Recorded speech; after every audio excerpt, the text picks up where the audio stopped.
Some of us have been there before, dreading the receipt from a night of drinking. But one man took it too far. According to the Post Falls police report, Philip Poisner had been kicked out of Club Tequila.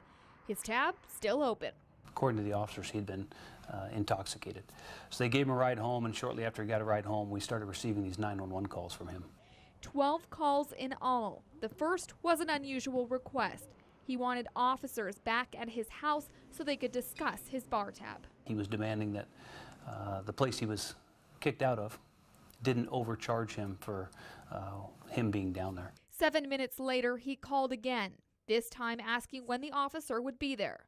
Then called back 2 more times and hung up. We were responding to a prowler call, and while we're on the prowler call, he's calling 911, making sure he's not overcharged. Along with the hang-ups, Poisner also put the phone up to the radio. Dispatchers listened to 3 songs. The last time he called, he managed to tell dispatchers that they were just like his ex-wife. All this over a bar tab.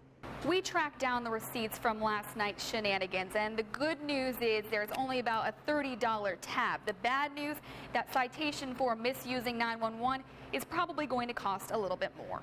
Well, the consequences can be a $1,000 fine and can also be a year in jail or both. Moral of the story, paying your tab and behaving properly probably going to cost you less at the end of the night.